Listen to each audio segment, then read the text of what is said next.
Hello everybody, my name is Victor and today I'm going to get you started with AutoCAD. And today I'm going to show you how to set up a page for you to start your architectural drawing in AutoCAD. It is going to be a quick and simple step, and it's going to be a step-by-step approach specifically meant for beginners. So today, without wasting much of your time, let's go and get you started. So once you launch AutoCAD for the first time, you are going to be greeted with this user interface here, which is not friendly at all with architectural design. Now, AutoCAD is shipped with a default template that is specifically made for architectural design purpose. So now let me go and show you how to set things up in AutoCAD for you to be able to start your architectural design. So we go to this ribbon here, which is file in the formal version, but here it is called ribbon. So we go to new, then a new dialog box open, then we go to tutorial MIK. Now this tutorial MIK, it stands for metric unit for architecture. So if you are in country that use it imperial units, which is feet and inches, you can choose tutorial IIK. But for those of you who are in the region which are using meters and millimeter as your unit of measurement, you can select tutorial MIK. Then you hit on open. Now once a new page is opened for you, you cannot draw here. So what you need to do, you have to go to at the bottom left corner of your screen, you click on model. Now once you click on model, now we are going to set up, this is the new page that is designed for architectural work. Now once this page is open, there are a few things that you still need to do for you to be able to draw comfortably on this page. So the first one we are going to do is to set up our dimensions. So to set up our dimension, we go to annotation, because if you start to draw here, so let's say I go and pick a line and I'll click a place to define my my starting point. So you can see that this line is not straight, so I have to go and turn on auto. So once you hit it, your line will become straight. So I just make a simple room, just 2000 millimeter by 2000 millimeter by 2000 millimeter. Then I'll just take it up by 2000 millimeter, then enter. So once we create this simple room, just a single room. So if we dimension this room, it will seem as if we are drawing another line on it, but it is actually a dimension line. So now if somebody comes in and see this, you'll find it difficult to differentiate between the dimension line and the main walls of the building.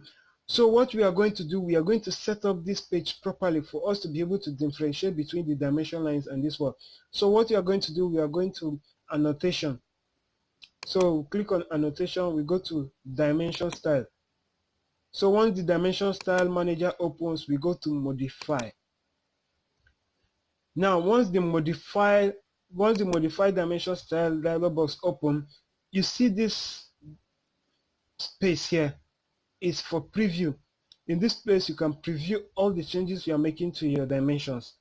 So the first thing we are going to do is our dimension. We cannot leave our dimension in decimal places, so we have to change it to a single unit. So we go to primary unit. Under precision, we remove it from 2 decimal places to a single decimal place. Yes. So when we are through with that, we go to text. Now under text, we are going to change the height of our text from 2.5 to 111.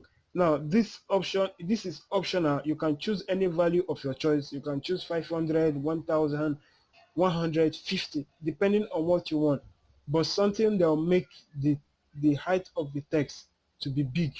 Now for small building like 2 bedroom, 3 bedroom, if you use 111 it's okay, but for a big structure like plaza, if you use 111 the lines may not be that visible, so you have to increase it up to like 300, sometimes even 400. But for this purpose of this tutorial, I'm going to stick to it with 111. So once we are through, I don't like the position of this my text, so I want it to be at the center of this line. So I'll change the text placement from vertical, from above to center.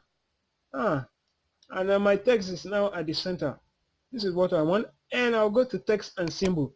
Under text and symbol, I don't like the type of style my arrow under symbols and arrow. I don't like the style of my symbols and arrow. So what I'll do, I'll increase the size of the arrow. Let me see it very well.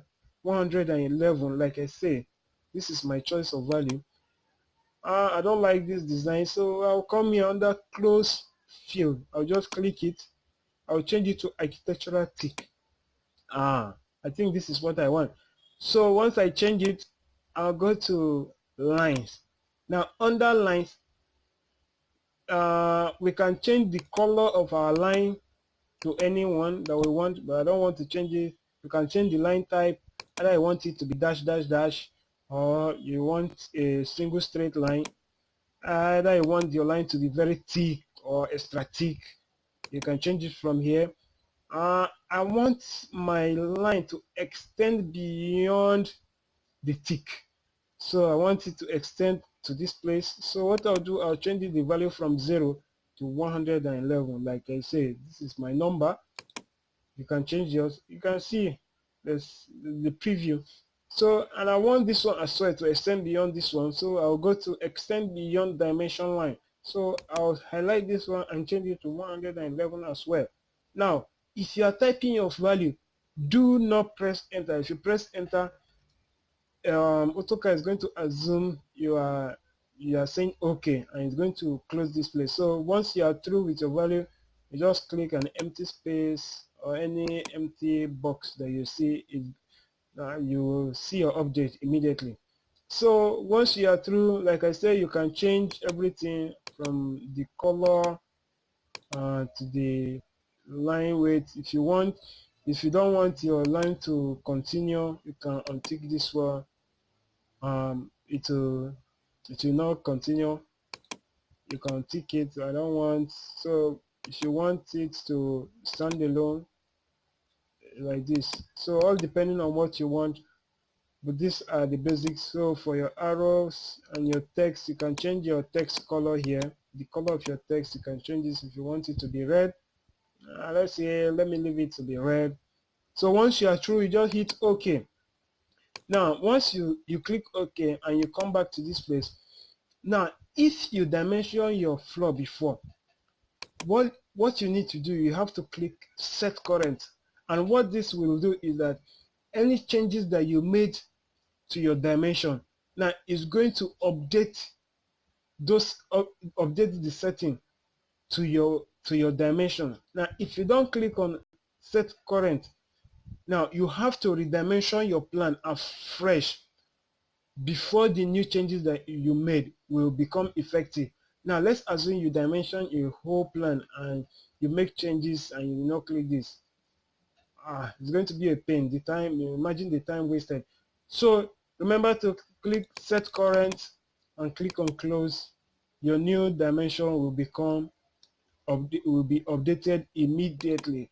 So we'll pick our dimension line and we'll click on the other ones and click, and you can see our dimensions are now visible, and we can now differentiate between the dimension lines and our main plan. So that's all. Thank you very much for watching. If you like this tutorial, please like and subscribe my channel, and you can request for a new tutorial from any software on Revit architecture to AutoCAD to Chief Architect to AutoCAD, I'll be available and to help you with any issue you have with any of this software. Thank you very much, and have a blessed week ahead.